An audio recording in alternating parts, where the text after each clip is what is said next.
जो सत्संग जो यूट्यूब पर और संस्कार टीवी पर सुन रहे हैं, सबको जय श्रीमन्नारायण, जय श्री कृष्णा, राधे राधे। आप सबका मंगल हो, सब पर बिहारी जी की कृपा बनी रहे। इन्हीं मंगल कामनाओं के साथ आइए प्रवेश करते हैं भागवत जी में। भागवत जी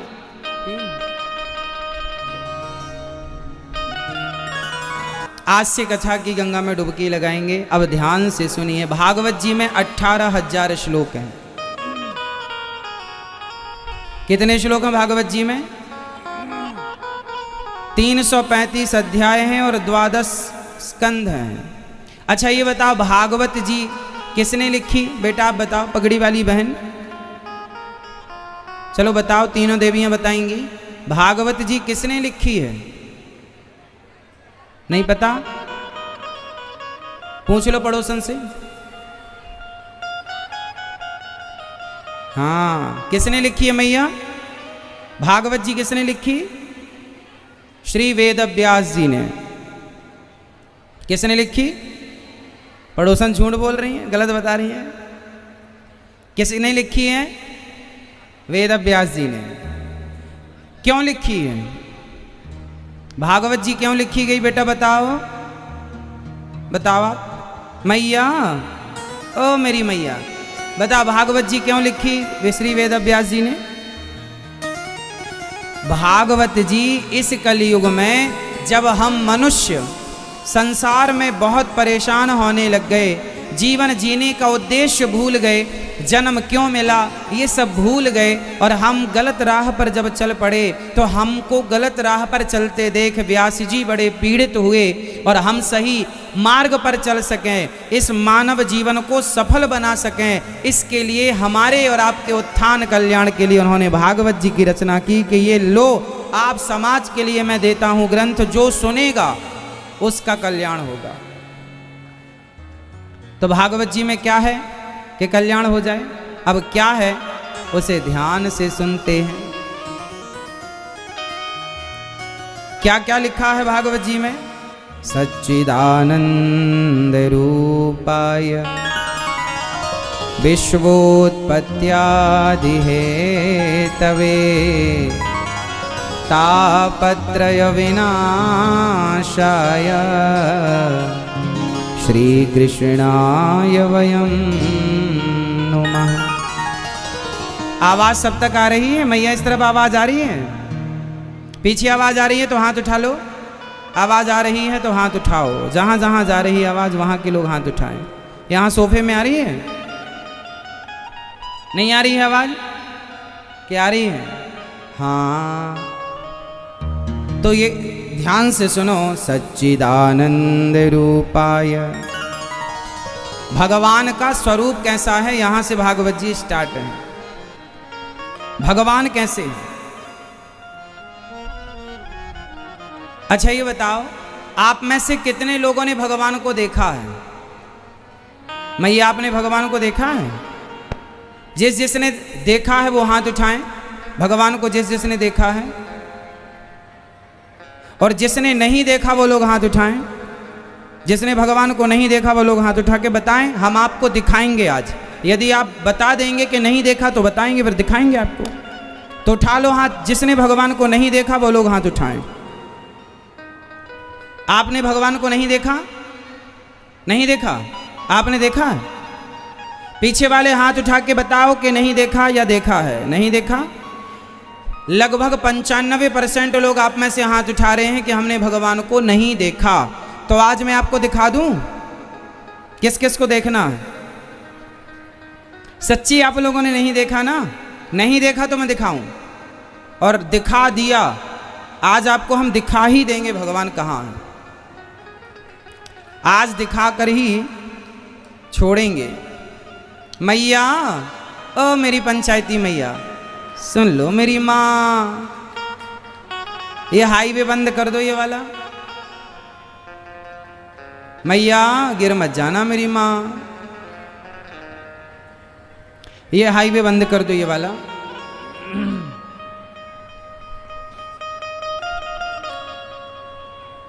अच्छा बताओ, आप लोगों ने कह दिया कि हमने महाराज जी भगवान को देखा ही नहीं।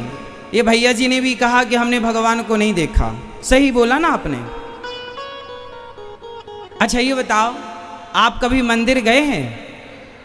तो बताओ फिर मंदिर गए थे किसे देखने गए थे? हैं? पड़ोसन को? नहीं, पड़ोसन को नहीं देखा। अभी तो आप कह रहे हैं हमने भगवान को नहीं देखा। तो जब आपने भगवान को नहीं देखा तो मंदिर क्यों गए थे? उत्तर दो। पड़ोसी को देखने गए थे, ताक झांक करने? फिर भगवान को देखने गए थे तो देखा था मंदिर में। तो फिर देखा था तो अभी क्यों कह रहे हो कि नहीं देखा?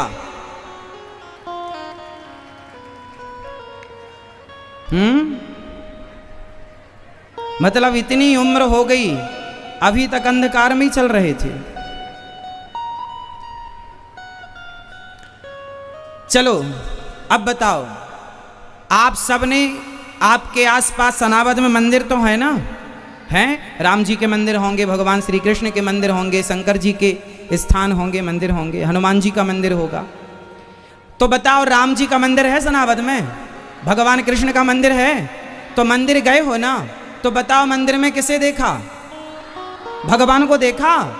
तो अभी क्यों कह रहे थे नहीं देखा भगवान को हमने? इसका मतलब ये हुआ कि आपने भगवान को देखा तो था मंदिर में जाकर, लेकिन आप मानते क्या है? अरे ये तो पत्थर की मूर्ति है, ये थोड़ी भगवान है। तो एक दूसरा सवाल खड़ा हुआ कि जब पत्थर की मूर्ति ही मानते हो तो फिर पत्थर को देखने मंदिर क्यों गए थे? वो तो तुम्हारे घर में भी पत्थर लगा हुआ, उसे देख लेते। फिर मंदिर क्यों गए थे? फिर आप लोग मंदिर क्यों जाते हैं? जब आप ये ठान लिए हैं, मान लिए हैं कि ये तो पत्थर है, ये तो मूर्ति है, तो फिर मंदिर क्यों जाते हैं आप लोग? क्यों जाते हैं बताओ? बाप दादे जाते थे तो आप भी जा रहे हैं। नहीं जाएंगे मंदिर तो कहीं भगवान कुछ कर ना दें, हमारे को रोगी ना बना दें, मार ना दें, ये ना हो जाए, नुकसान ना, ये डर के मारे जाते हो। तो बताओ फिर मंदिर क्यों जाते हो? मैया सुन लो मेरी माँ, ये संसार के प्रपंच तो सुनती सुनती बुढ़ी हो गई। अब हम आए हैं पहली बार, सुन लो। बुढ़े हो गए लेकिन अभी तक आप क्या कह रहे हैं? हमने भगवान को नहीं देखा। और लाखों बार देखा है आपने, जन्म से आज तक लाखों बार देखा होगा। तुम्हारे घर पे ही तो मंदिर है, रोज अपने गोपाल जी की सेवा करते हो कि नहीं? शालिग्राम घर पे ही तो होंगे, सेवा पूजा करते हो कि नहीं? आते जाते दर्शन करते हो कि नहीं? रोज सेवा करते हो, रोज सेवा करते हो, रोज भोग लगाते हो, रोज पूजा करते हो। पर कोई पूछे कि भगवान को देखा है? नहीं जी हमने तो नहीं देखा। तो जब नहीं देखा तो घर में ये क्या बिठा रखा है? फिर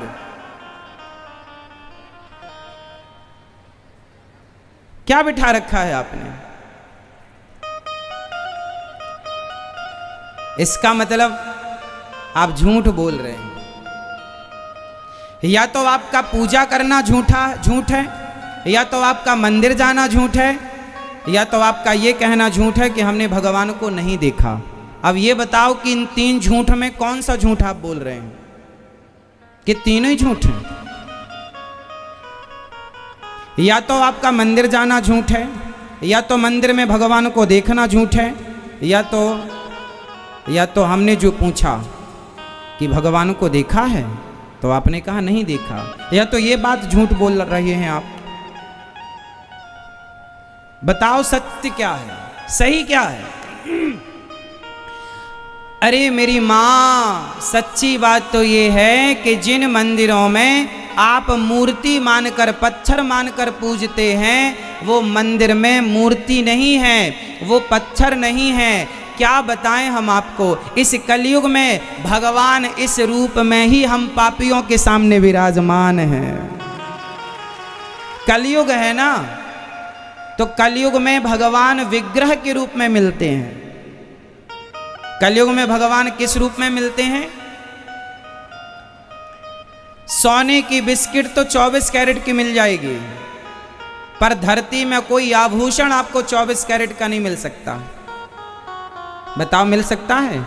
क्या गले का हार आपका 24 कैरेट का होता है? 24 कैरेट में वो बन ही नहीं सकता। बोलो हाँ, हाँ या ना?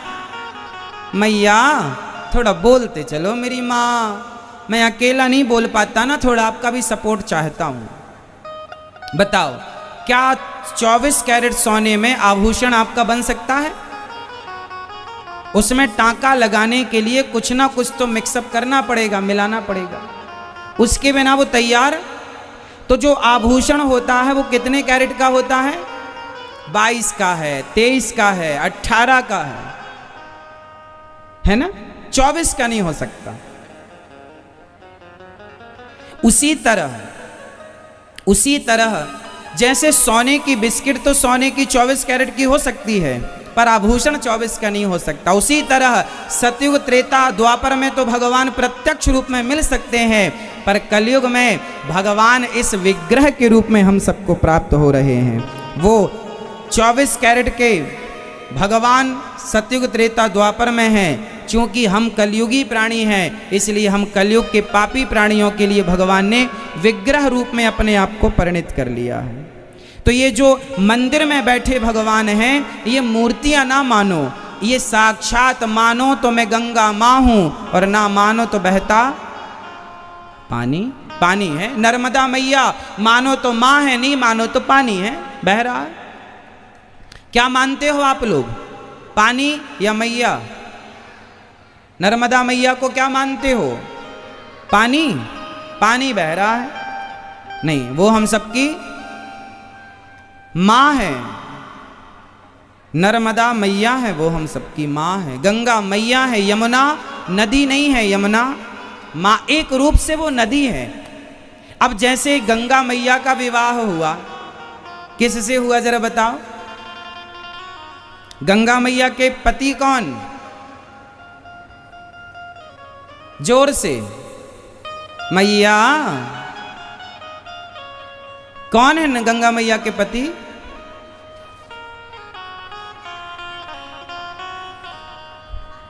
शांतनु। और पुत्र कौन है गंगा मैया के? भीष्म पितामह। अब गंगा जी यदि नदी होती तो नदी किसी की पत्नी कैसे हो सकती है? गंगा यदि नदी होती तो नदी किसी भीष्म पितामह जैसों की मां कैसे हो सकती है? बोलो हाँ। इसका मतलब है कि गंगा मैया एक रूप से तो वो नदी के रूप में है, पर एक रूप से वो हम सब की मां के रूप में आशीर्वाद देने के लिए विराजती है। नर्मदा मैया एक रूप से तो वो मां के रूप में है, और एक रूप से वो जल की धारा के रूप में है। उसी तरह भगवान एक रूप से तो वो लक्ष्मी नारायण भगवान बैकुंठ में बैठे हैं, लेटे हैं, लक्ष्मी मैया चरण दबा रही हैं, और वही एक रूप से विग्रह के रूप में घर घर गोपाल जी के रूप में विराजमान है, शालिग्राम जी के रूप में विराजमान है। मंदिरों में विग्रह के राम जी, कृष्ण जी, नरसिंह जी के रूप में विराजमान हैं। तो भगवान प्रहलाद जी ने खंबे पर ही तो कहा था इस खंबे पर भगवान है। तो हिरण्यकश्यप ने उस खंबे पर क्या किया?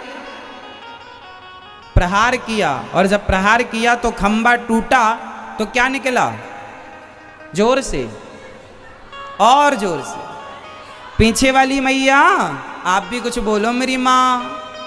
क्या निकले? जब खंबा टूटा तो क्या निकला? क्या निकले? भगवान निकले। तो जब पत्थर से भगवान निकले प्रहलाद के लिए, ये लाइन याद कर लो, जब पत्थर से भगवान निकले प्रहलाद के लिए, तो भक्तों ने बनाया भाव कि प्रहलाद के लिए पत्थर से निकले हैं, तो हम भी पत्थर की मूर्ति रखेंगे और पूजा करेंगे। प्रहलाद के लिए प्रकट भय हैं तो हमारे लिए प्रकट होंगे। पर विडंबना क्या है? प्रहलाद जैसा विश्वास करने वाला आदमी नहीं है, प्रहलाद जैसा विश्वास करने वाले लोगों की कमी है। अभी आपने तो फुल कह दिया, नहीं हमने नहीं देखा। सारी जिंदगी राम राम जपते हो, मंदिर सवेरे शाम जय भगवान जाते हो, और क्या बोल देते हो? नहीं हमने तो नहीं देखा भगवान को। ये तो ऐसी बात हुई कि माँ बाप ने बच्चों को पाल पोस कर बड़ा किया और जब बच्चे बड़े हो गए तो अपने बाप से बोला, क्यों, तुमने हमारे लिए क्या किया है? बेटा अपने बाप से क्या बोलता है कि तुमने हमारे लिए किया ही क्या है? माँ तुमने हमारे लिए क्या किया है? हाँ, ऐसा बच्चा बोलता है। तो बच्चा का ये बोलना सही है या गलत है? जोर से। कोई भी बेटा इस धरती का अपनी माँ से ये कहे, अपने बाप से ये कहे कि तुमने हमारे लिए किया ही क्या है, तो ये कहना सही है या गलत है? जोर से, थोड़ा और जोर से।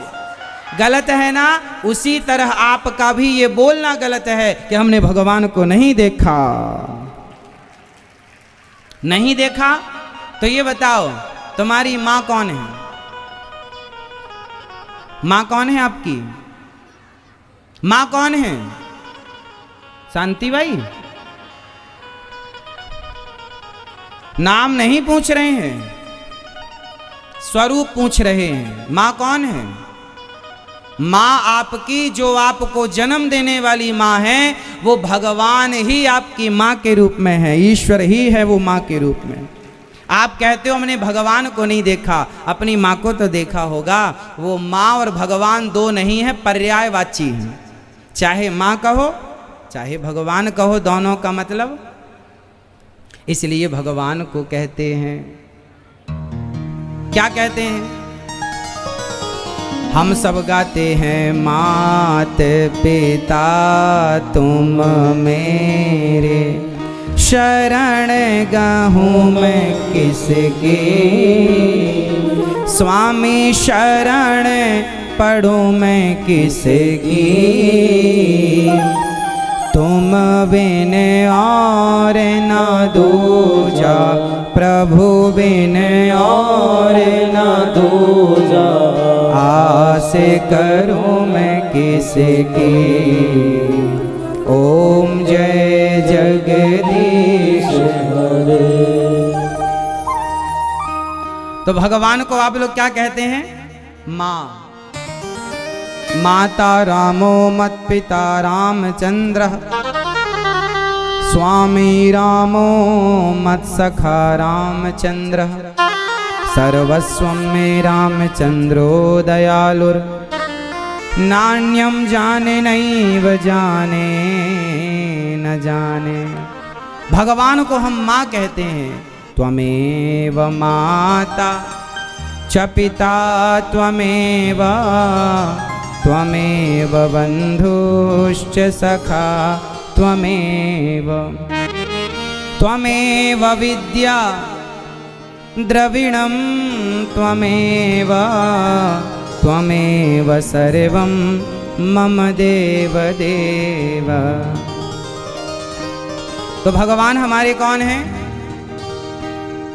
भगवान ही हमारी माँ बनकर एक रूप से विराजे हैं। तो आप में से कितने लोगों ने भगवान को नहीं देखा?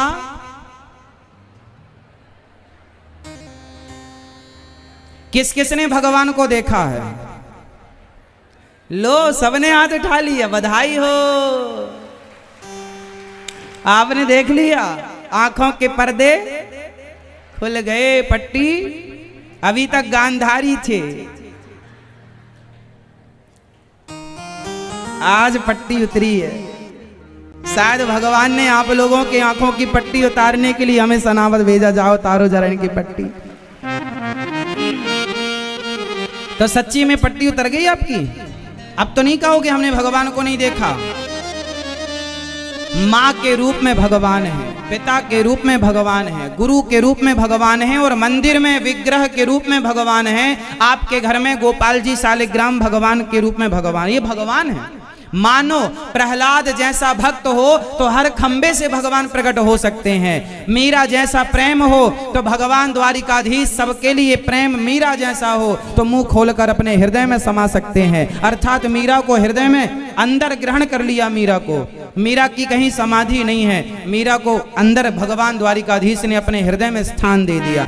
उस क्वालिटी का, उस कोटि का प्रेम हमारा नहीं है। कमी भगवान की तरफ से नहीं है, कमी हमारी तरफ से। हम में वो निष्कपटता नहीं आ पाई, हम में वो निश्छलता नहीं आ पाई, हम में वो अभी छल कपट ईर्ष्या द्वेष झूठ बहुत सारे पाप समाये हैं, हम शुद्ध नहीं हो पाए, इसलिए भगवान के दर्शन नहीं हो पाए। जैसे दर्पण में धूल लग जाती है ना, तो फिर दर्पण में आपका प्रतिबिंब चित्र नजर नहीं आता। इसका मतलब ये नहीं कि दर्पण खराब है, भाई धूल हटाओ तो दिखाई पड़ेगा। इसलिए अच्छा, दर्पण में धूल लगी है तो हटाने के लिए क्या करना पड़ेगा? बोलो, कैसे साफ करते हैं दर्पण? पहले के जमाने में, चलो बताओ, आज से 50 साल पहले दर्पण को कैसे साफ किया जाता था? कैसे? हाँ, कैसे? राख से। हाँ, सही पकड़े। पहले के जमाने में मैया चीजों को ना राख से, चूल्हे की जो राख निकलती थी ना, उस राख से धूल धूल को साफ किया। जैसे कांटे से कांटे को, जैसे कांटे से कांटे को निकाला जाता है, ऐसे धूल से धूल को साफ किया जाता है। इसलिए आपके हृदय में जो अज्ञान की धूल जमी है, उस धूल को धूल साफ करेगी। कौन सी धूल साफ करेगी? तो मेरे संग बोलो, बोलो श्री गुरु चरण सरोज रज निज मन मुकुर सुधारी। मुकुर मतलब मिरर, मतलब मिरर मतलब मिरर, मिरर मतलब दर्पण, और मुकुर मतलब मुकुर से ही मिरर बना है, दर्पण। श्री गुरु चरण सरोज रज निज मन मुकुर मतलब दर्पण। मन के दर्पण में अज्ञान की धूल जमी है, और वो धूल को धूल साफ करेगी। कौन सी धूल? बोले श्री गुरु चरण सरोज रज। गुरु जी के चरणों की धूल से अपने मन मंदिर में लगी धूल को हटा लो, अज्ञान की मन मंदिर साफ हो जाएगा। तो निर्मल मन में भगवान का दर्शन हो जाएगा। निर्मल मन के दर्पण में जो प्रभु का दर्शन, राम नाम के साबुन से जो मन का मैल छुड़ाएगा, निर्मल मन के दर्पण में वह प्रभु का दर्शन। तो श्री गुरु चरण सरोज रज, क्या मतलब है इसका? गुरु जी के चरणों की धूल उठाओ, आगे बोलो आप, और अपने मन के माथे पर नहीं, मन के दर्पण में गुरु जी के चरणों की धूल का मतलब है गुरु जी के वचन रूपी धूल। गुरु जी के वचनों को धारण करो, और उन वचनों से, उस ज्ञान से जो अज्ञान की धूल जमी है, जैसे प्रकाश से अंधकार मिटता है, ऐसे ज्ञान से अज्ञान मिटता है। तो गुरु जी के ज्ञान से अपने अज्ञान की धूल मिटा लो, ये अर्थ है श्री गुरु चरण सरोज रज। निज मन, स्वयं, निज मतलब स्वयं के मन के मुकुर को सुधार। सुधार मतलब सुधारो, और सुधार लोगे तो क्या मिलेगा? निज मन मुकुर सुधार वर्णहु रघुवर बिमल जसु।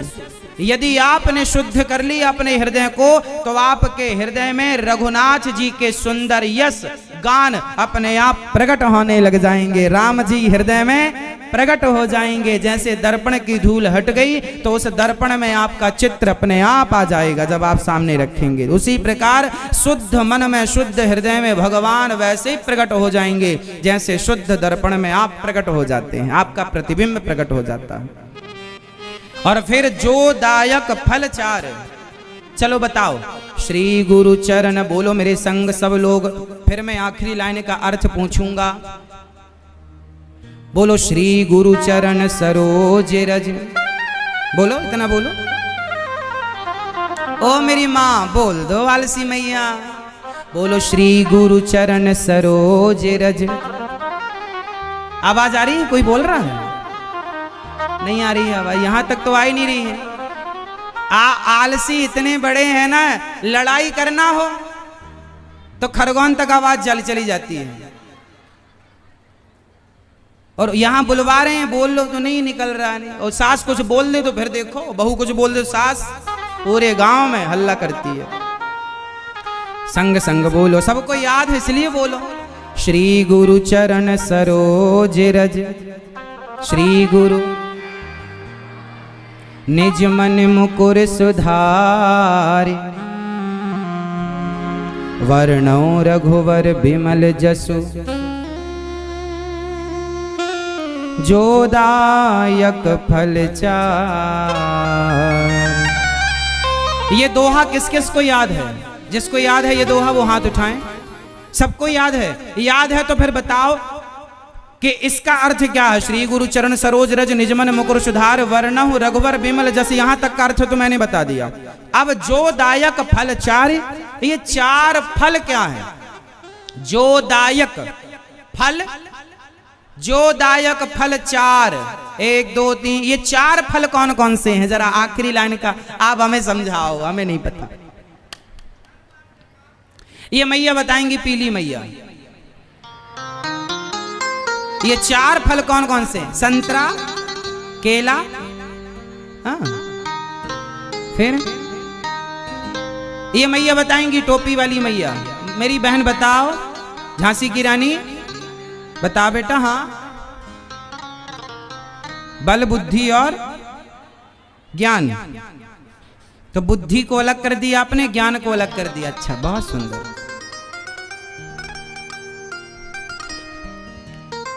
चार फल हैं, जो दायक फल चार। चार फल भैया ने ठीक बताया। चार पुरुषार्थ, धर्म, बोलो धर्म, बोलो धर्म, धर्म, अर्थ, काम, मोक्ष। अब बताओ धर्म क्या है? पहला क्या था? धर्म, अर्थ, काम और अब बताओ धर्म क्या है? धर्म क्या है? धर्म क्या है? हाँ, धर्म क्या है? परहित सरिस धर्म नहीं भाई। समाज की सेवा करना, माँ बाप की सेवा करना, बड़ों की सेवा करना धर्म है। धर्म में न दूसर सत्य समाना, सत्य ही, जोर से सत्य ही, सत्य ही प्राण जाए पर, तो धर्म ही सत्य है और सत्य ही, इसलिए हमारे धर्म का नाम है सत्य सनातन। क्योंकि हमारा धर्म क्या है? जो सत्य बोलता हो वही सनातनी है, जो झूठ बोलता हो वो काहे का सनातनी। हमारे यहाँ झूठ बोलने का अधिकार नहीं है किसी को। आप झूठ मत बोलिए। यदि आप बोलते हैं तो आप सनातनी नहीं हैं। आप भगवान के लाडले प्यारे नहीं हो सकते, क्योंकि आप झूठ बोलते हैं। और भगवान हमेशा सत्य का साथ देते हैं, झूठ का नहीं। इसलिए हमारे धर्म का नाम क्या है? लोग कहते हैं सनातन धर्म। सनातन का मतलब पुराना होता है। सनातन अकेला कहो कि गलत है। कहना क्या पड़ेगा? सत्य। हमारा धर्म क्या है? जो सत्य बोलने वाले लोग हैं दुनिया के किसी भी कोने में, जिनकी वाणी में सदा सत्य का वास है, वो सनातनी है, वो सनातनी है। तो धर्म चार, चार फल, धर्म, अर्थ, काम, मोक्ष। चलो बताओ धर्म क्या है? पीछे वाली मैया बताया ना, रिवीजन करो। धर्म क्या? जोर से, मेरी माँ मैं भूल जाता हूँ इसलिए आपसे बार बार पूछता हूँ, और इसलिए भी पूछता हूँ कि आपको याद हो जाए, ताकि ये पाठ आप लोग अपने बच्चों को पढ़ाएं, क्योंकि आज इस पाठ की आपके बच्चों को सबसे ज्यादा जरूरत है। इसलिए हम कथा नहीं सुनाएंगे, पाठ पढ़ाएंगे आपको। आज से 7 दिन की ये कोचिंग है, सीखना है। यहाँ आपको पता तो बहुत कुछ है, जो आपको पता है वो हमें पता ही नहीं, ठीक है। इसलिए आपका वाला ज्ञान तो अपने पास रखो, वो अच्छा काम आएगा। चलो बताओ धर्म क्या है? जोर से, धर्म क्या है? हाँ, अच्छा, धर्म से भी ऊपर कुछ है? धर्म से ऊपर कुछ है? क्या? धर्म से ऊपर क्या है? धर्म से ऊपर क्या है? धर्म से श्रेष्ठ क्या है? बताओ। है, इसलिए पूछ रहे हैं, मजाक नहीं कर रहे हैं। सेवा धर्म है, सत्य धर्म है, लेकिन इससे ऊपर भी कुछ है। क्या? कर्म। अरे राम राम राम, कर्म तो हम बाद में समझाएंगे आपको। बता दूं? भैया, ओ भैया पंचायती भैया, चश्मा लगा के पंचायत नहीं, चश्मा लगाओ अच्छा है, पर सुनो सरकार, रोज रोज ना सुनाएंगे ये बातें। आज जो हो गई वो कल नहीं होगी, कल दूसरी होगी। सुन लो, आज पहली बार आप सुन रहे होंगे कि धर्म से भी ऊपर कुछ है। बताएं क्या है? तो सुनो, दया धर्म का मूल है। दया, बोलो, दया धर्म का मूल है। धर्म की नींव दया है। धर्म की नींव, धर्म किस पर टिका है? दया पर टिका है। इसलिए दया धर्म से श्रेष्ठ। कोई पूछे कि धर्म से श्रेष्ठ क्या है, बोलना दया धर्म से श्रेष्ठ है। इसलिए दया धर्म का मूल है। पाप मूल अभिमान, और तुलसी दया न छोड़िए जब तक घट में प्राण। जब तक जीवित हो तब तक दया न छोड़ो, ऐसा गोस्वामी जी लिख रहे हैं। तो 4 फल हमने बताए, धर्म अर्थ काम मोक्ष। इसमें धर्म समझ में आई? अब आगे चलें, हम पूछेंगे फिर से कल तक याद रखना। 7 दिन में कभी भी पूछ लेंगे, फिर 8वें दिन नहीं पूछेंगे आपसे। तो धर्म अर्थ, अब बताओ अर्थ क्या है? अर्थ क्या है मेरी माँ? पीछे वाली मैया अभी भजन सुनाएंगे आपको बढ़िया वाला, पहले सुन लो। चलो बताओ मैया, ओ वीडियो वाली मैया। हाँ नहीं बनाओ, पर बताओ, पहले बताओ फिर बनाओ, जल्दी बताओ। अर्थ क्या है? पैसा पति देव देते हैं आपको पूरा, बढ़िया है। अर्थ, अर्थ मतलब मैया बता रही है पैसा। अब बताओ अर्थ मतलब क्या है? अर्थ मतलब क्या है? मैया बताएंगे, पीली मैया। आप ही बोलिए। जमाना, समाधान अर्थ है। अच्छा, आप उस वाले अर्थ में चले गए, व्याख्या वाले में। अच्छा है। आप बताएंगे सफेद भैया, सफेद शर्ट वाले और चश्मा लगाए हैं। बताओ अर्थ क्या है? जल्दी से बताओ। पायो जी मैंने, पायो जी मैंने, आगे बोलो आप। पायो जी मैंने राम रतन धन पा, मैया पायो जी मैंने राम रतन धन पायो, पायो जी मैंने। मैया कह रही है पैसा अर्थ है, और मीरा जी कह रही है राम नाम ही अर्थ है। अब बताओ ये मैया सही कि मीरा सही? झूठी मैया।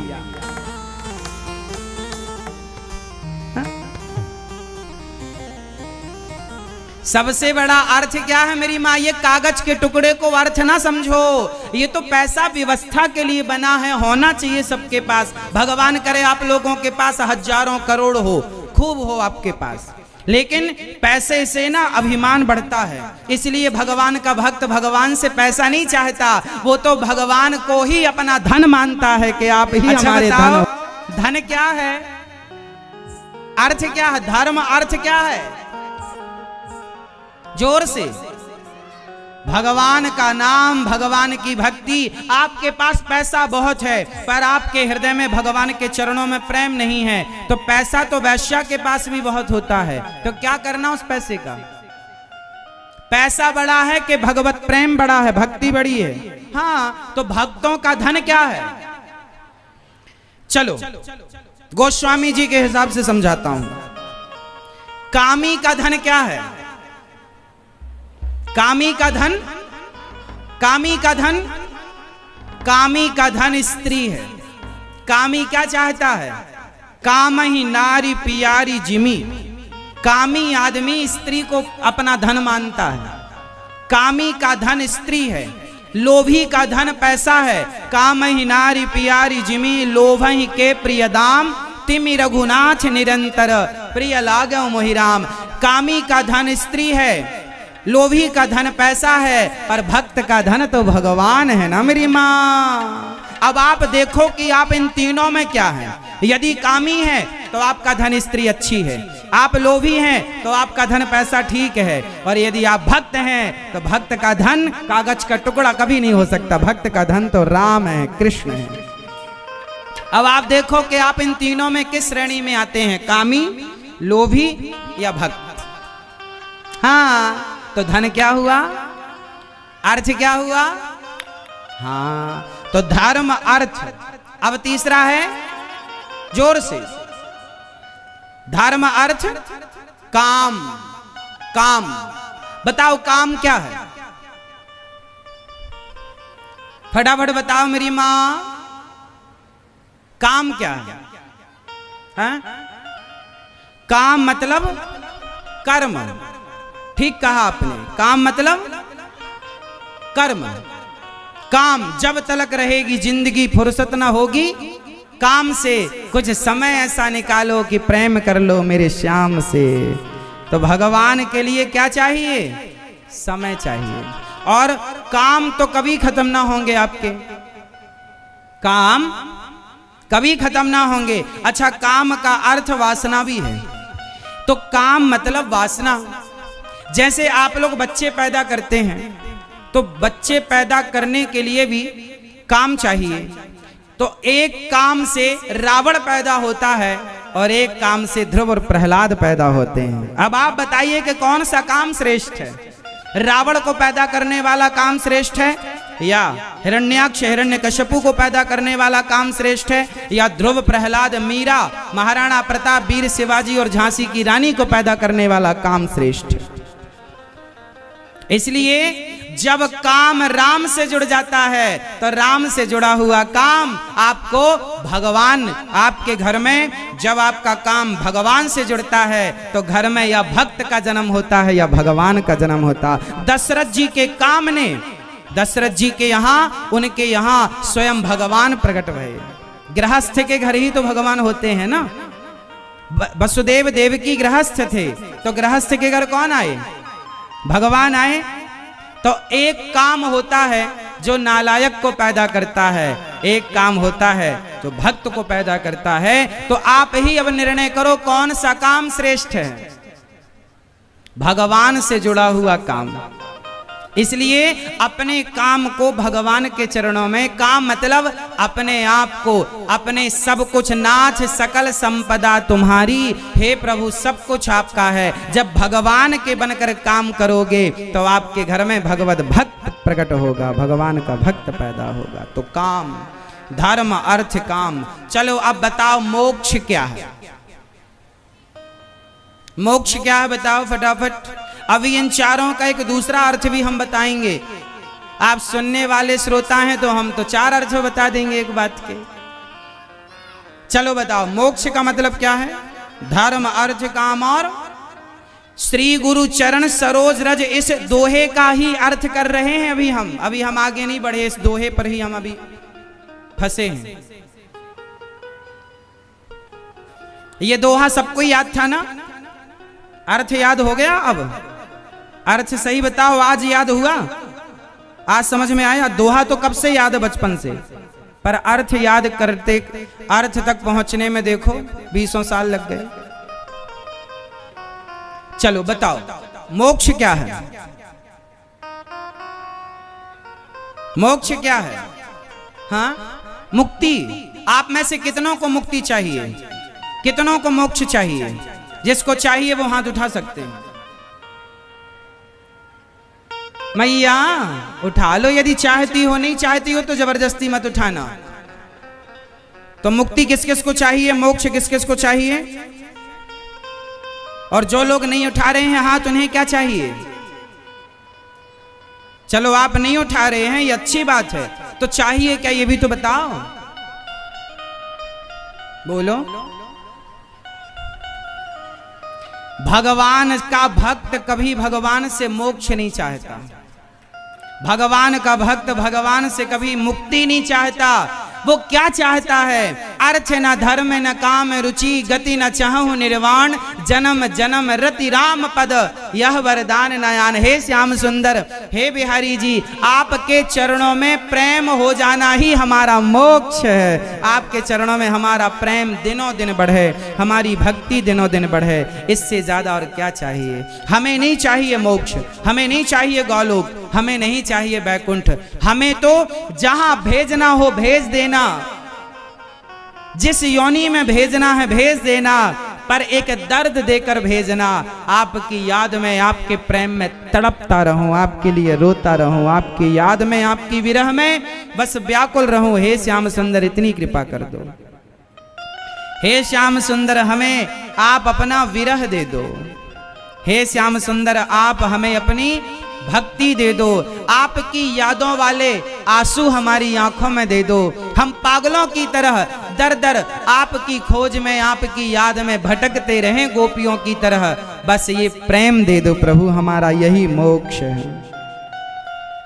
तो ये है श्री गुरु चरण सरोज रज निज मन मुकुर सुधारि, वर्णौ रघुवर बिमल जस जो दायक।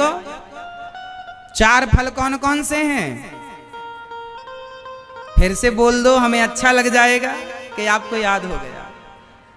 4 फल कौन कौन से हैं भैया बताओ, आप बताओ। गोल तिलक लगाए हो, बिंदी, पीले कुर्ते में हो, काली सी दाढ़ी है, बोलो। हाँ, इसमें से मोक्ष क्या है? भगवान के चरणों में प्रेम। क्या है ये? मोक्ष। मैया, ओ बहन मोबाइल वाली, चलो बताओ धर्म क्या है? ये बताएंगी मोबाइल वाली बहन। हाँ, इसलिए कहा राणा जी तेरे महलों में आग लगे,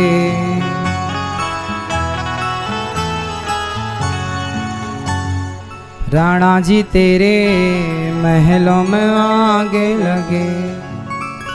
ओ मीरा दीवानी हो गई रे, मीरा मस्तानी हो गई।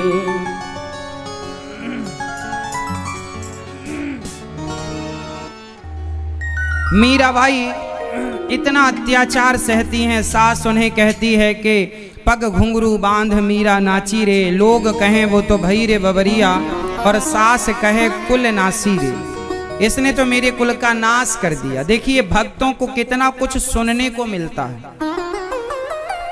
भक्ति का पथ इतना भी सरल नहीं है। भक्ति के पथ में सबसे ज्यादा कठिनाई क्या है?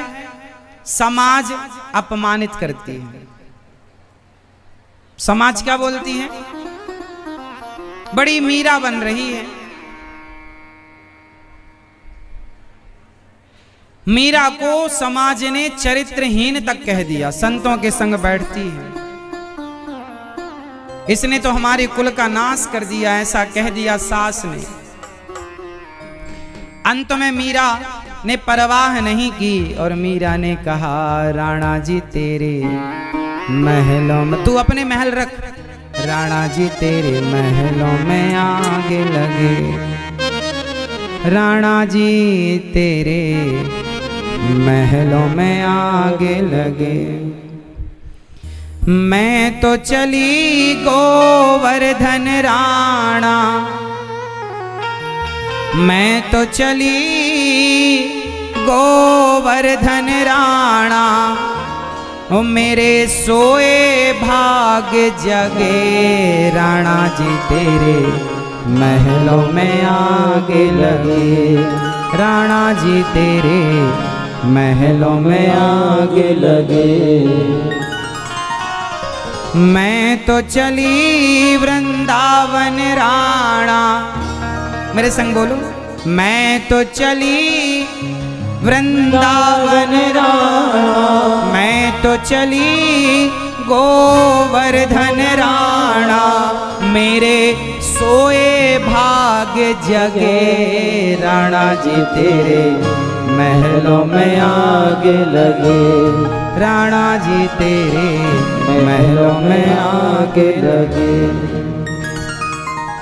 घास फूस की कुटिया बनाऊंगी। तेरे महलों की जरूरत घास फूस की कुटिया बनाऊंगी, सांवरिया को वाम बिठाऊंगी।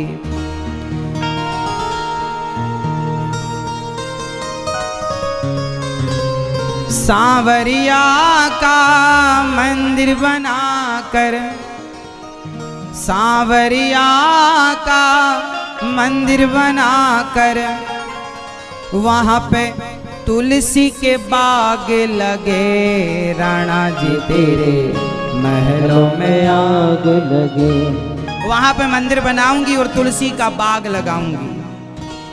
ना चाहिए तेरे सोना चांदी, ना चाहिए तेरे सोना चांदी, ना चाहिए तेरे हीरे मोती, ना चाहिए तेरे हीरे मोती, ना चाहिए तेरे सोना चांदी, ना चाहिए तेरे सोना चांदी, ना चाहिए तेरे हीरे मोती, ना चाहिए तेरे हीरे मोती। हमें कुछ नहीं चाहिए।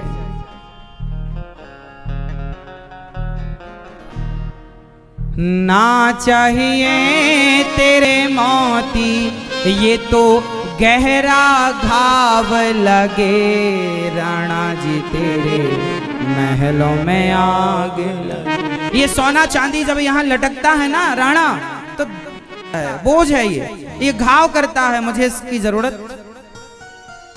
देखिए जरा, गोविंद जी का नाम जपूंगी, राधे राधे श्याम रटूंगी।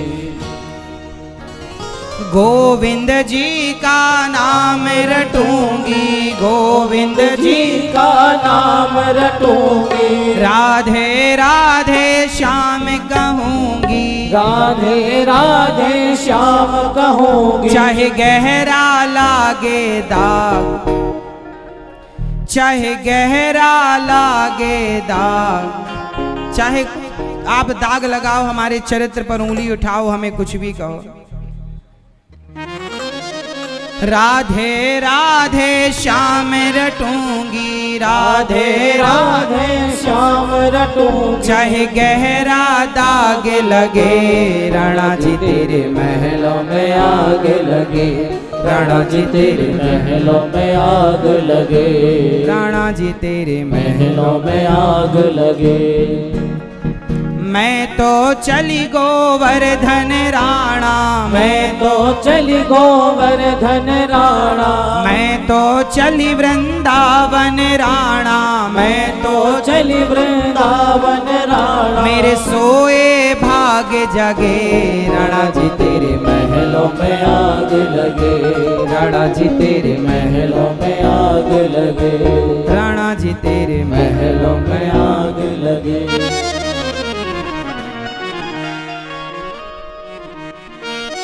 भगवान सत्य स्वरूप हैं, सतचित आनंद के सागर हैं। जो भगवान संसार का पालन पोषण करने वाले हैं, उन्हें राधा सहित श्री कृष्ण को हम श्री कृष्णाय सच्चिदानंद रूपाय विश्वोत्पत्त्यादि हेतवे तापत्रय विनाशाय श्री कृष्णाय वयम नुमः। ऐसे भगवान को बारंबार प्रणाम करते हैं। शुकदेव भगवान को प्रणाम किया गया और 88,000 संत बैठे हैं, और 88,000 संतों के बीच में जब सूत जी आए तो शौनक आदि ऋषियों ने खड़े होकर कहा, महाराज हमें कथा सुनाइए। अच्छा बताओ, कथा सुनने से क्या प्राप्त होता है? कथा सुनने से क्या क्या मिलता है? मैया, ओ मेरी माँ, पीछे वाली मैया, बताओ कथा सुनने से क्या मिलता है मेरी माँ? क्या मिलता है? क्या? ज्ञान और भक्ति और शांति। कथा सुनने से 3 चीजें प्राप्त होती हैं, और 3 मिल गई तो चौथे की जरूरत नहीं है। वो 3 क्या है? कथा सुनने से भक्ति ज्ञान विराग आप तो विवेको वर्धते महान। कथा सुनने से भक्ति बढ़ती है, ज्ञान बढ़ता है, और वैराग्य बढ़ जाता है। इसलिए फिर शांति तो पीछे पीछे डोलेगी। जिसके जीवन में त्याग है उसे शांति के पीछे नहीं डोलना पड़ता, शांति उसके पीछे पीछे चलती है। आपके अंदर त्याग नहीं है, इसलिए आप शांति की खोज में लगे हैं।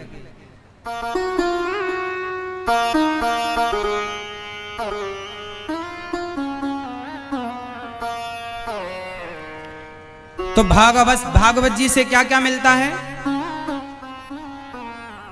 भैया? ओ पीछे वाले भैया, ऐसे ऐसे हाथ हिला रहे हो, किसको बुला रहे हो? बैठो सरकार, सुनो। आपसे ही कह रहे हैं, सफेद कुर्ते वाले भैया से। हाँ, अच्छे से बैठो, मस्त। यहाँ वहां क्या देख रहे हो? सुनो, जो आ गए आ गए, जो आ गए वो पार लगेंगे, जो नहीं आए वो बाद में मिलेंगे। सुनो, चलो ध्यान से सुनो। भागवत जी से कितनी चीजें मिलती हैं? भक्ति, ज्ञान और वैराग्य। अच्छा, जीवन में भक्ति, ज्ञान, वैराग्य की जरूरत है या नहीं है? किस किस को है? मैया आपको भी है? अच्छा, यहां वाली मैया, ओ पंचायती मैया, देखो मस्त मोबाइल कान में लगा है और वहां देख रही है मैया, बैठी यहाँ है, पता नहीं कहाँ फोन लगा रही है। मैया को जरा याद दिलाओ कि कथा में बैठी हो। मैया, हो गई पंचायत और कर लो प्रपंच, यही करने तो आए हैं यहाँ।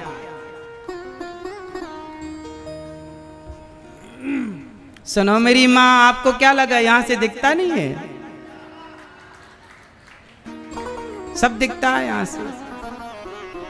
पीछे वाली मैया बैठी हैं, वो भी दिख रही हैं सबसे पीछे।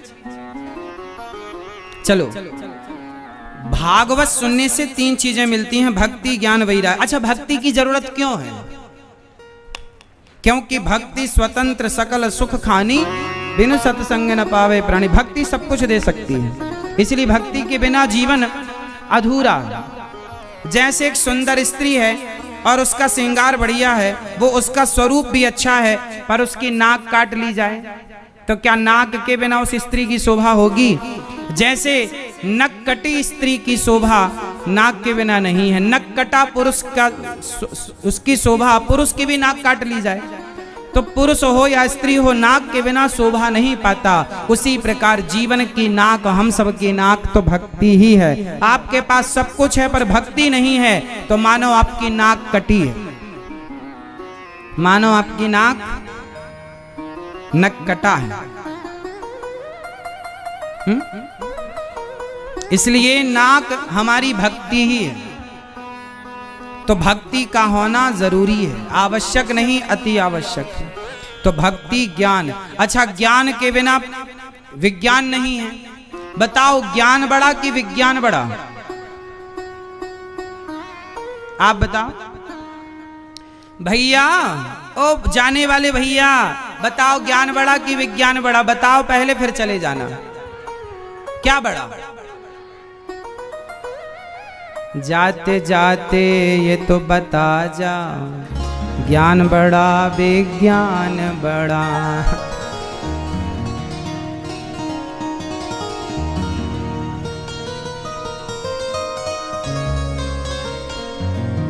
जल्दी बताओ, हम इंतजार कर रहे हैं, आप खड़े हैं टुप्पी टाप। ज्ञान बड़ा कि विज्ञान बड़ा? क्या बड़ा? क्या बड़ा? ज्ञान है तब विज्ञान है। इसलिए विज्ञान का बाप कौन है? और ज्ञानी लोग भारत में रहते हैं, इसलिए भारत को विश्व गुरु कहा जाता है। सारा ज्ञान यहीं से सप्लाई होता है। अब आप लोग अपने बच्चों को ज्ञान ना दे पाए, इसलिए आपके बच्चे विज्ञान को नहीं जान पाए। ज्ञान ले लिया जर्मनी के लोगों ने, जापान के लोगों ने, इसलिए ज्ञान ले लिया तो वैज्ञानिक वो हो गए, साइंटिस्ट वो हो गए, जबकि ज्ञान तो हमारे यहाँ था। हमारे यहाँ रिसर्च करने वाले को ऋषि कहते हैं। साइंटिस्ट मतलब ऋषि। हमारे देश में पहले साइंटिस्ट का जो आज इंग्लिश में साइंटिस्ट कहते हैं, उसे संस्कृत में ऋषि कहते हैं। इसलिए हमारे रिसर्च करने वाले को ऋषि कहते हैं। तो हमारे यहाँ ज्ञान था तो विज्ञान हमारे यहाँ था, इसलिए रावण के पास पुष्पक विमान था। करदम जी के पास कामक विमान था, हाँ या ना? तो ज्ञान था तो विज्ञान था। महाभारत में बड़े बड़े अस्त्र शस्त्र का प्रयोग हुआ, जैसे आज मिसाइलें हैं, परमाणु हैं, ऐसे प्रयोग हमारे यहाँ हो चुके हैं जिन्हें ब्रह्मास्त्र कहते हैं। बोलो हाँ। तो ज्ञान हमारे यहाँ था तो विज्ञान भी हमारे यहाँ था। हमारे यहाँ का विज्ञान सुनो, कुत्ता भौंका भां भां भां, तो एकलव्य ने उसके मुंह में ऐसे बाण मारे कि उसके मुंह में खरोंच नहीं आई, पर उसका मुंह बंद हो गया। सुना है ये आप लोगों ने? मतलब आप बाण मार रहे हैं कुत्ते को, उसके मुंह में घुस रहा है बाण, लेकिन बताइए जरा खरोंच नहीं आई और बाण से पूरा मुंह बंद हो गया। अब बताओ ये विज्ञान है या नहीं? कर लो भला आज तुम ऐसा, आज के पढ़े लिखे करके दिखाओ भला ऐसा। मतलब हमारे यहां ज्ञान था तो विज्ञान था। कुएं पर अंगूठी गिर गई, कुएं पर क्या गिरी? मुद्रिका, अंगूठी, रिंग। जब कुएं पर अंगूठी गिरी तो गुरु द्रोणाचार्य आए, बोले ये तो मैं निकाल सकता हूं। उस समय की बात है जब पांडव और कौरव छोटे छोटे थे।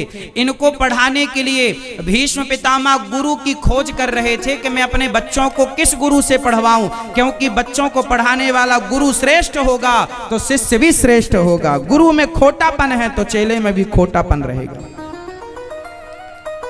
इसलिए पहले के जमाने में लोग अपने बच्चों को किसी से भी नहीं पढ़वाते थे। आजकल तो स्कूलों में शराब पीकर के आदमी पढ़ा रहा है, मांस खाने वाला पढ़ा रहा है, और आपके बच्चों को मांस खाने की प्रेरणा भी स्कूलों में आजकल मिल रही है, अंडा मुर्गी खाने की प्रेरणा मिल रही है। अब ये शिक्षा से तो विनाश ही होगा,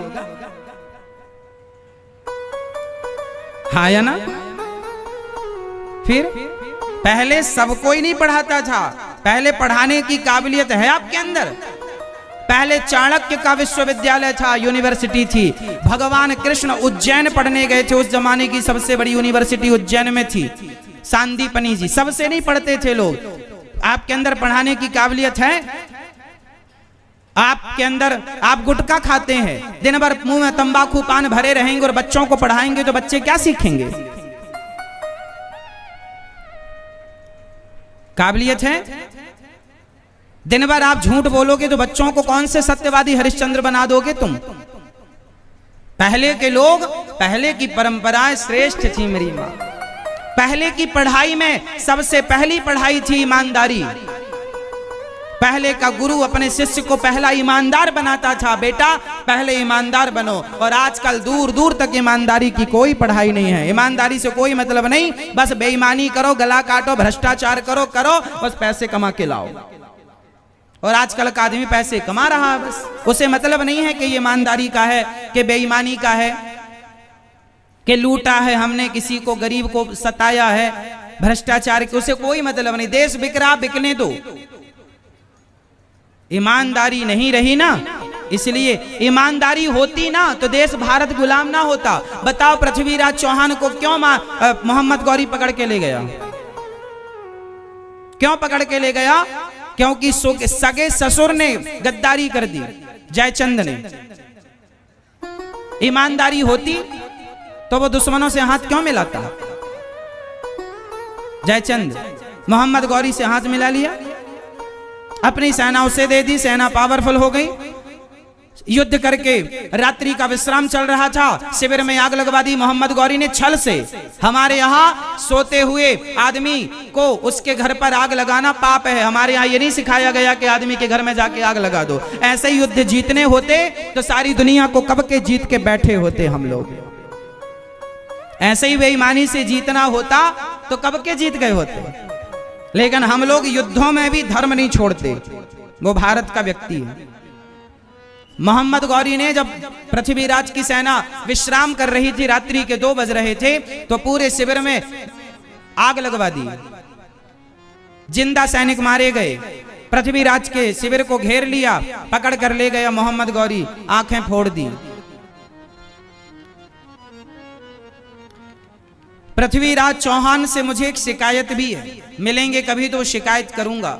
और शिकायत ये है कि आपने अपने दुश्मन को इतना, उस पर इतनी दया दिखाकर आपने सही नहीं किया। आपने दया करके उसे बार बार छोड़ा और उसने आप पर एक बार दया नहीं की।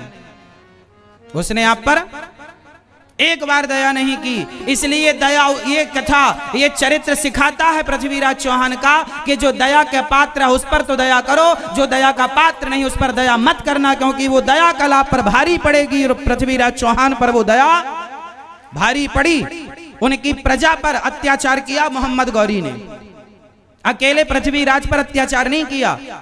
पृथ्वीराज की पत्नी सती हो गई, जौहर कर लिया, और उसके साथ अकेली वो नहीं, सैकड़ों स्त्रियों ने आग में कूद के आत्महत्या की।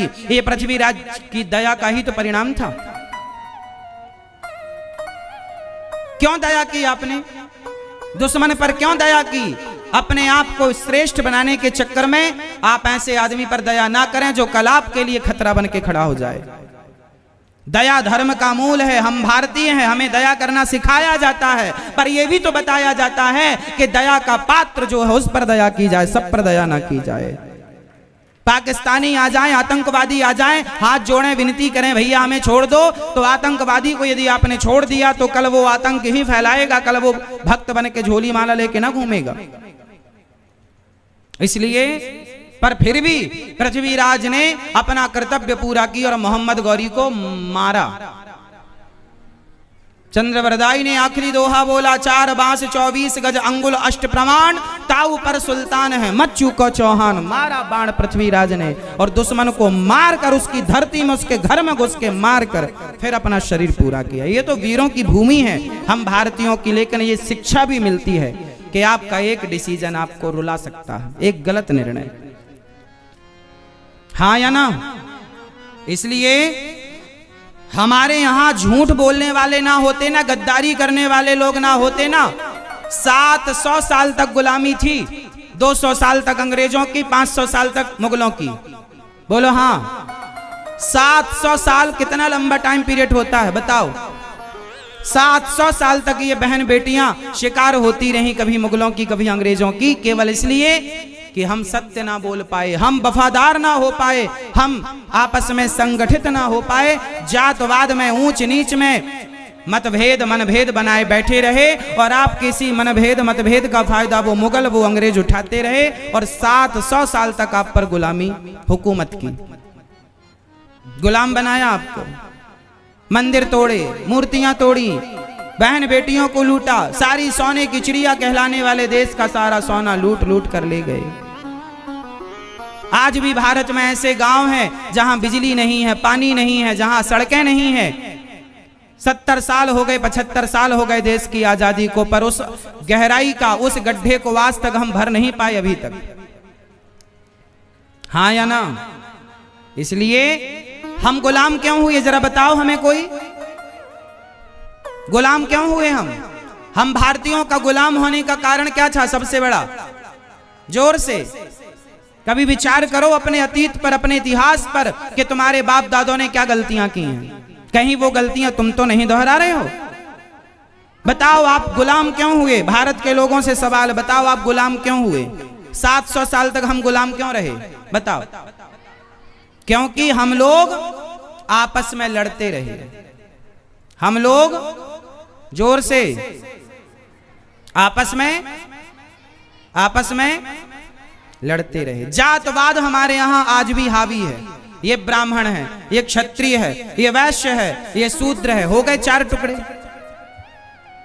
मैं बड़ा हूं, मैं बड़ा हूं, मैं बड़ा हूं, बने रहो बड़े। बनाया गुलाम कुत्तों की तरह, तुम्हें नचाया, तुम बड़े बने घूमते रहे। इसलिए जाति व्यवस्था के लिए बनाई गई थी, आपस में लड़ने के लिए नहीं बनाई गई थी। जातियां व्यवस्था है। जैसे यहां भागवत जी हो रही है तो यहां व्यवस्था की, किसी का काम है यहां पर पानी की सेवा करना, किसी का काम है यहां पर चप्पल की सेवा करना, कि चप्पल भक्तों की जूते संभाल के रखना, किसी का काम है कि यहां लाइट पंखा का ध्यान रखे, किसी का काम है पांडाल का ख्याल रखे, किसी का काम, मतलब आपने कथा कराई गांव में तो सबके काम बांट दिए ना, तुम्हें ये काम करना, तुम्हें ये काम करना, तुम्हें ये काम करना। हाँ या ना? काम तो ऐसे ही होता है ना बंटवारे से। तो हमारे यहाँ 4 लोगों को 4 काम दिए गए थे। ब्राह्मण को दिया गया था वेद। ब्राह्मण को क्या दिया गया? वेद, तुम वेद संभालो। क्षत्रिय को दी गई तलवार, उठाओ तलवार, जरूरत पड़ने पर बजाओ। वैश्य को दिया गया पैसा, तुम अर्थव्यवस्था संभाल के रखना देश की। और शूद्र को दिया गया तीनों का सहयोग, कि तुम तीनों के साथ जहां जरूरत पड़े कंधे से कंधा मिलाकर तीनों का साथ देते रहना। यह बंटवारा हुआ था। इसलिए नहीं हुआ था कि तुम आपस में ही लड़ो मरो और तुम्हारी इस लड़ाई का फायदा वो अंग्रेज वो मुगल उठाएं, 700 साल तक तुम्हें गुलाम बनाए रखो। तुम आज 700 साल वो और 75 साल आजादी के, ये 750 साल हो रहे हैं लगभग, आज तक तुम्हारी अक्ल ठिकाने नहीं लगी। आज भी तुम उसी जातवाद में लड़ रहे हो। आज भी हमारे देश में टुकड़े टुकड़े हैं जातियों के। आज भी आप गले मिलकर नहीं रहते, प्यार से नहीं रहते, भाईचारा नहीं रखते आपस में। क्या बताएं हम आपको? हम सब गुलामी इसलिए उठाए क्योंकि हम आपस में। और गोस्वामी जी क्या कह रहे हैं? मेरे संग बोलो, जहां सुमति, बोलो जहां, जोर से, जहां, जितना बोलूं उतना बोलिए। जहां सुमति तहां संपत्ति नाना। क्या मतलब हुआ इसका? इतना ही क्या याद करो, आगे का ना समझ पाओगे। इतना आपके मतलब का, जहां सुमति तहां संपत्ति नाना। फिर बोलो, इसका मतलब बताओ। जहां सुमति तहां संपत्ति नाना। मैया इसका अर्थ बताओ। ये पीली मैया, बैठे बैठे खड़े ना हो मेरी मां।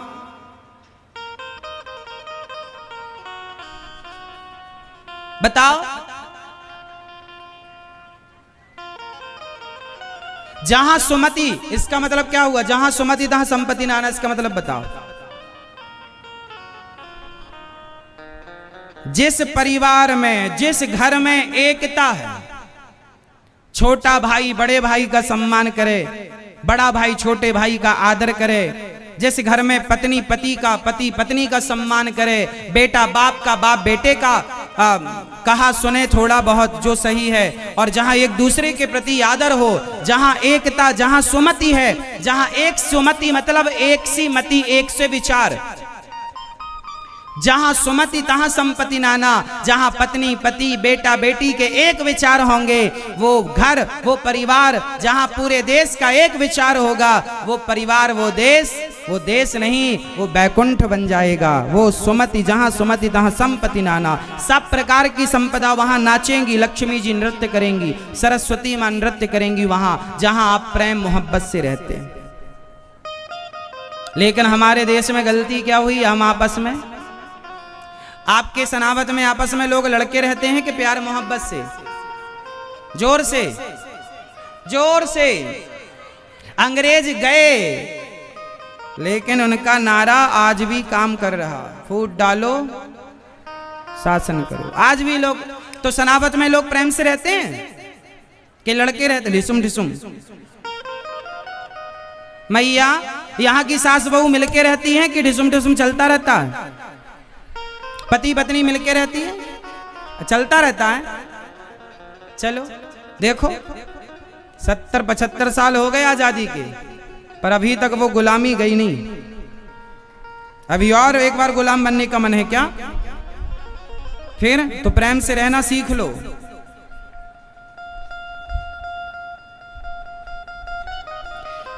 तो हमारा भक्ति ज्ञान, भागवत जी भक्ति ज्ञान होना जरूरी है, और वैराग्य त्याग होना जरूरी है। तो भागवत जी तीनों चीजें देती है, भक्ति ज्ञान विराग। आप तो विवेको वर्धते महान, माया मोह निराशश्च वैष्णवै क्रियते कथम। भक्ति ज्ञान वैराग्य को देने वाली भागवत जी हैं। सूत जी महाराज से शौनक आदि ऋषियों ने कहा, महाराज ऐसी कथा सुनाइए जिससे कृष्ण की प्राप्ति हो जाए। कृष्ण प्राप्ति कर्म शाश्वत साधनम तद्वदाधुना। कृष्ण की प्राप्ति हो जाए, ऐसी कृपा कीजिए। ठीक है, एक बार ये जो भागवत जी आप लोग सनावत वाले सुन रहे हैं ना, एक बार देवताओं ने भी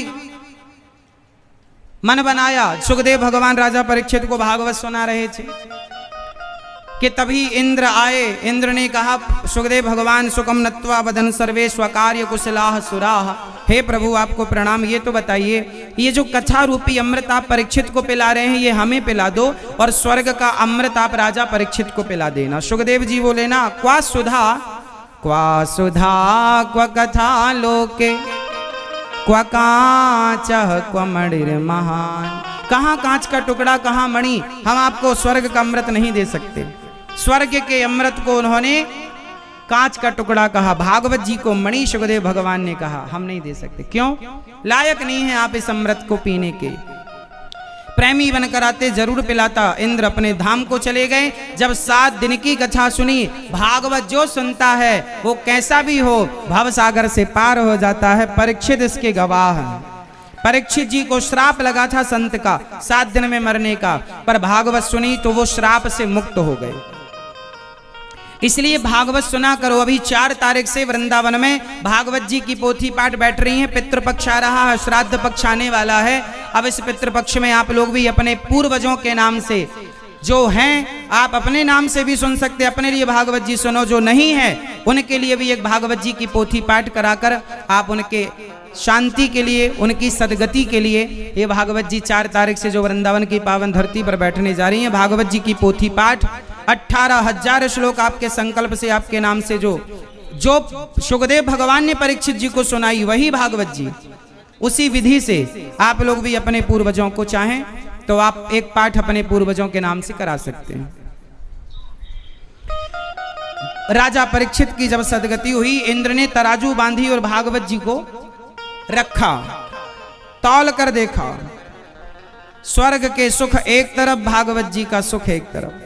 तौल कर देखा तो भागवत जी का पलड़ा भारी। तब भागवत जी से भगवान ने प्रकट होकर इंद्र से कहा, इंद्र तुम हमसे तौलने चले हो? इंद्र चरणों में गिर पड़े। भागवत और भगवान दो नहीं है, ये प्रत्यक्षः कृष्ण एव ही। ये प्रत्यक्षः कृष्ण, ये भगवान का ही वांगमय स्वरूप है। भागवत जी मतलब शब्दम ब्रह्मा। कान से जब आप कथा सुनते हैं तो कानों से कथा नहीं जा रही है, कृष्ण रूपी शब्द, मतलब कृष्ण क्या है? शब्द के शब्द ब्रह्मा, शब्द के रूप में भगवान विराजमान है। तो भगवान की कथा जब सुनते हैं तो शब्दों के रूप में भगवान आपके हृदय में प्रवेश करते हैं कानों के दरवाजे से। भगवान आपके हृदय में कहां से जाते हैं? कानों से। कानों में क्या जाता है? शब्द। भगवान किसका रूप है? शब्द ब्रह्म, शब्द ही ब्रह्म है। इसलिए कहते हैं शब्दों में बड़ी जान होती है, इन्हीं से आरती अरदास और अजान होती है। ये ही समुद्र के वह मोती हैं जिनसे इंसानों को पहचान होती है। इसलिए शब्दों में बड़ी जान होती है। बताओ शब्दों में जान होती है कि नहीं? शब्दों में कितनी जान होती है? बोलो। शब्दों में इतनी जान होती है कि गोली से मारने वाला शायद बच जाए, पर बोली से मारने वाला यदि आप गोली मार दोगे तो शायद बच जाएगा, पर बोली से मार देंगे तो नहीं बचेगा। हाँ या ना? भर जाते हैं वो घाव जो बनते हैं गोली से, पर वो घाव नहीं भरते जो बनते हैं कड़वी। इसलिए गोली से ज्यादा प्रभावी क्या है? बोली। इसलिए शब्दों में बड़ी जान होती है, इन्हीं से आरती अरदास और अजान होती है।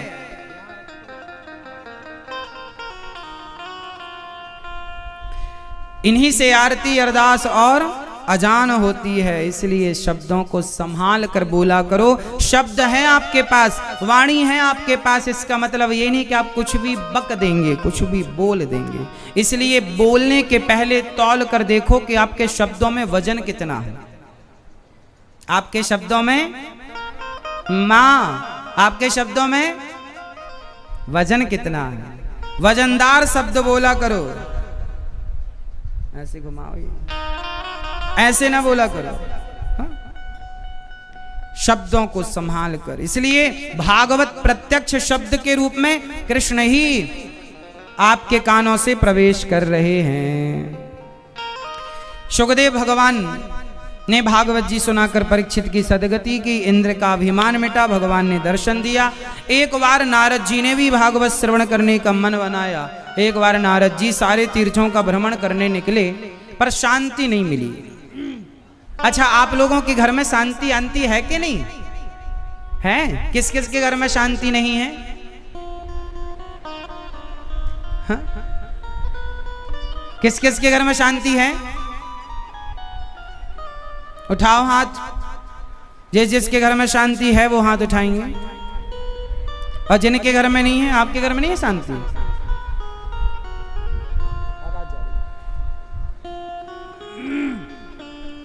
सुन लो लाला, है ना? शांति पाने के लिए क्या करना पड़ेगा? कथा मात्र के जीवन, कथा सुनेंगे तो परम शांति। एक बार नारद जी सारे तीर्थों में गए भ्रमण करने। कहां कहां गए? पुष्करम चा प्रयागम चा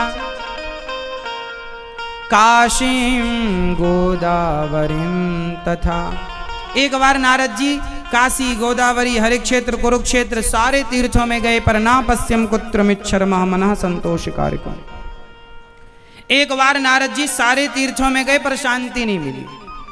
क्यों नहीं मिली? क्योंकि सत्यम नास्ति तपः, सत्यम नास्ति तपः शौचम दयादानं न विद्यते उदरम भरिणो जीवा वराका कूटभाषिणः। सत्यम नास्ति, इस कलयुग में सत्य का मानो नाश हो गया, सत्य है ही नहीं। सत्य का, आप में से कितने लोग सत्य बोलते हैं?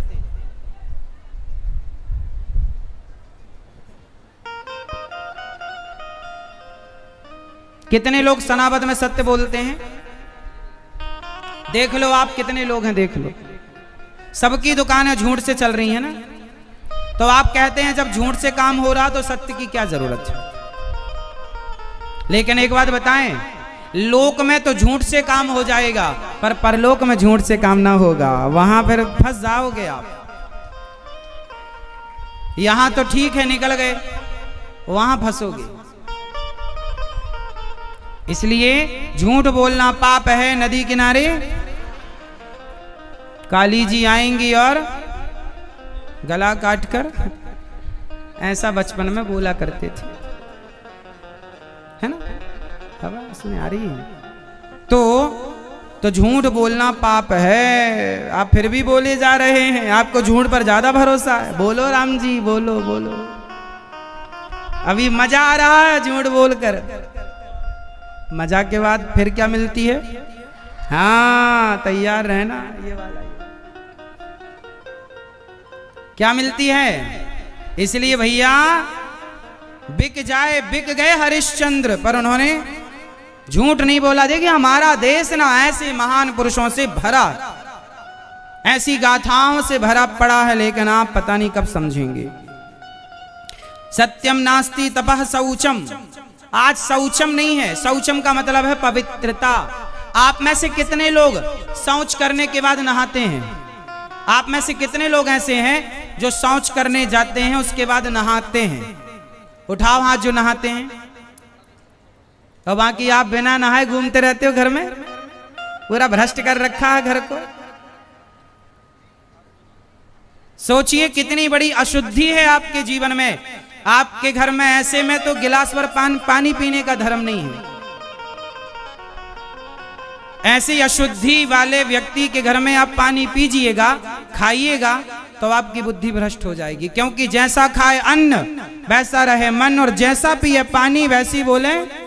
हाँ, इसलिए पहले के लोग सबके घर नहीं जाते थे, सबके घर नहीं खाते थे, सबके घर पानी नहीं पीते थे। वो पानी पीने में विचार करते थे कि आपके घर का पानी पीने योग्य है या नहीं है। आप मांसाहारी हैं तो आपके घर का पानी हम पिएंगे तो हमारी बुद्धि भ्रष्ट हो जाएगी। आप वैश्यागामी हैं और आपके घर का अन्न हम खाएंगे तो हमारी बुद्धि में भी वैश्यागमन करने का मन बन जाएगा। इसलिए जैसा खाए अन्न। आजकल लोगों का अन्न ही तो शुद्ध नहीं है, इसलिए तो मन गड़बड़ हो गया। अब 100 में से 95 पुरुष ऐसे होंगे सनावद में जो शौच करने के बाद नहाते नहीं हैं। शौच 2 बार करेंगे लेकिन नहाएंगे नहीं। अब बताओ, पूरे घर में तुम घूम रहे हो, कितनी बड़ी अशुद्धि है। हमारे यहाँ का नियम है, लघु शंका जाओ तो पांव और हाथ धो लो और 4 कुल्ला करो। लघु शंका समझते हैं? सुसु करने जाओ तो 4 कुल्ला करो। सबके लिए नियम बता रहे हैं, स्त्री और पुरुष। बच्चों को सिखाना ये काम की बात है, भागवत जी में लिखी है, हमने बता दिया। जब पांव लघु शंका करेंगे तो क्या करेंगे? पांव धुलो, हाथ धुलो, 4 कुल्ला करो, तब आप शुद्ध होते हैं। ब्राह्मण हो, क्षत्रिय हो तो कान में जनेऊ लगाओ, है ना? वैश्य हो तो कान में जनेऊ लगाओ, और शूद्र हो तो जनेऊ को गले में कंठी बनाकर पहनो, उसमें एक तुलसी का दाना डालो। जनेऊ सबको पहनना चाहिए। ब्राह्मण को जनेऊ ऐसे पहनना चाहिए, क्षत्रिय को जनेऊ ऐसे, वैश्य को जनेऊ ऐसे, और शूद्र को जनेऊ कंठी में ऐसे, कंठी माला टाइप का, एक तुलसी का दाना डाल लो उस जनेऊ में। जनेऊ सबके, हिंदू हो ना, सनातनी हो, फॉलो क्यों नहीं करते नियम? मुसलमान कहीं भी होते हैं टोपी लगा के रखते हैं, तुम एक हिंदू हो, ना माथे पर तिलक है, ना सिखा है, ना जनेऊ हो, बने हिंदू हो। अपने धर्म के लिए आप लोग जागरूक नहीं हैं, रेडी नहीं हैं, तैयार नहीं हैं। अपने धर्म से आप लोग प्यार नहीं करते, और इससे आपका फायदा है, नुकसान क्या है? बच्चे जाते हैं स्कूल तो टाई बेल्ट बैच लगा कर जाते हैं, हर स्कूल की अलग यूनिफॉर्म होती है। ऐसे सनातन की भी एक अपनी यूनिफॉर्म है। माथे का तिलक उसका यूनिफॉर्म का अंग है, शिखा उसकी यूनिफॉर्म का अंग है, उसका पहनावा, उसका सुंदर सा। ये हमारे देश की बेटी हो या बेटा हो, माथे पर पगड़ी, ये निमाड़ क्षेत्र है ना, है ये निमाड़ क्षेत्र में, यहां माथे पर पगड़ी लगाने की परंपरा रही है पहले। साफा बांधने की परंपरा रही है। ये आपकी पोशाक है, मतलब आपकी सुंदरता है। ये चीजें आपको और भी सुंदर बनाती हैं, आपकी परंपराएं। ठीक है, सोफा, साफा, पगड़ी, आज भी देखो सिख भाई गर्मी हो सर्दी हो अपनी पगड़ी बांध के रखते हैं। वो ये नहीं कहते नहीं जी गर्मी लग रही है नहीं उतार, नहीं नहीं, गर्मी हो सर्दी हो, अपने धर्म का पालन करने से धर्म बचेगा, छोड़ दोगे तो खत्म हो जाएगा धर्म। इसलिए सनातन संस्कृति खतरे में आ गई, क्योंकि आप धर्म का पालन करना नहीं जानते। लघु शंका जाते हैं, 4 कुल्ला नहीं करते आप। हमारे देश के लोगों को पता नहीं कितना सिखाएं, कितना समझाएं, कब सीखोगे? कोई सिस्टम नहीं, बनाओ, सिस्टम बनाओ। अभी हम लंदन गए थे तो लंदन में वहां पर खुले में कोई लघु शंका, हमारे भारत में पुरुष लोग कहीं भी गाड़ी खड़े की है सड़क के किनारे किसी भी पेड़ को सींच देते हैं। तुम्हें शर्म नहीं आती? चाहे जहां खड़े हो जाते हो, पीछे से तुम्हारी बहन बेटियां निकलती हो रही, तुम्हें देख रही होती। बेशर्मी की हद पार ना करो, मर्यादा में रहा करो। मर्यादा बनाने से बनती है, बिगाड़ने से बिगड़ती है। अभी मैं लंदन गया था, वहां पर ऐसे खुले में लघु शंका यदि आपने कर दी तो आपको 15,000 रुपए का फाइन भरना पड़ेगा, और भरना पड़ेगा, आपके बाप को भरना पड़ेगा। खुले में लघु शंका करने से फाइन है वहां पर। आप खुले में खड़े होकर लघु शंका नहीं कर सकते, वहां नियम बना रखा है उन्होंने, वो फॉलो करते हैं। हमारे देश में नियम ही नहीं है। अरे थोड़ा तो मर्यादित रहा करो। चलो सड़क के किनारे तो पेड़ की आड़ पर जाओ, पेड़ के ओट में बैठो, ऐसी जगह पर बैठो जहां तुम्हें कोई देख ना सके। अब खुले में खड़े कुत्तों की तरह कर रहे हो। खड़े खड़े तो कुत्ता करता है। हमारे धर्म में खड़े होके लघु शंका करने का विधान नहीं है। लघु शंका बैठ के करना चाहिए। तुम्हारे बाप दादे धोती क्यों पहनते थे? पैंट पहनने वाला बैठकर लघु शंका नहीं कर सकता, धोती पहनने वाला बैठकर लघु शंका कर सकता है। इसलिए तुम्हारा पहनावा पैंट नहीं है, धोती कुर्ता है। अब तुम भूल गए तो हम क्या करें? खड़े होकर लघु शंका करना पाप है। पूछ लेना अपने गुरुजी से, पूछ लेना ज्ञानियों से। बैठकर लघु शंका करो, खड़े होकर कुत्ता करता है। इसलिए आज कुत्तों की तरह व्यवहार आपके होते चले जा रहे हैं, हरकत कुत्तों की तरह होती चली जा रही है। समझो। तो आप लोग कितने लोग आज से इस बात को ध्यान रखेंगे? लघु शंका करने के बाद क्या करोगे? 4 जोर से। और अपने बच्चों को सिखाना, ए बेटा जरा शुद्धि से रह, क्योंकि जैसी रहेगी शुद्धि जोर से वैसी रहेगी। और अपने बच्चों को सिखाओ, मेरी माँ जो 10 बजे तक तुम्हारा घोड़ा सो के उठता है, सिखाओ अपने घोड़े को।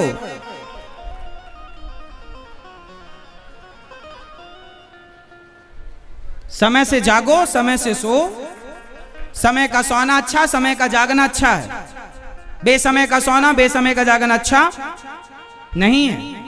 तो 4 कुल्ला कौन कौन करेगा? माताएं भी करेंगी आज से और पुरुष भी करेंगे। नियम, पांव धुलो, हाथ धुलो, 4 कुल्ला। लघु शंका के बाद सबको, लड़की हो, लड़का हो, बेटी हो, बेटा हो, बूढ़ा, हाँ यदि रोगी है, अति वृद्ध है, तो वृद्ध के लिए वृद्ध और बच्चे एक समान होते हैं। बच्चे और बूढ़े, बच्चे और बूढ़ों का दोष नहीं है। बच्चा तो माँ की गोद में सुसु कर लेता है, उसका दोष नहीं है। बच्चा तो माँ की गोद में कर लेता है सुसु, दोष नहीं है उसका।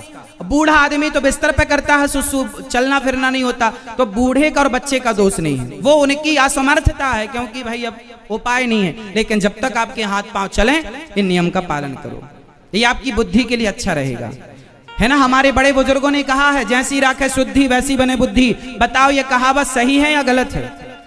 जोर से। जैसा पियो पानी वैसी बोले वाणी, ये सही है या गलत है? जैसा करो संग वैसा रहे रंग, ये सही है कि गलत है? तो फिर फॉलो करो ना, जब सही है तो।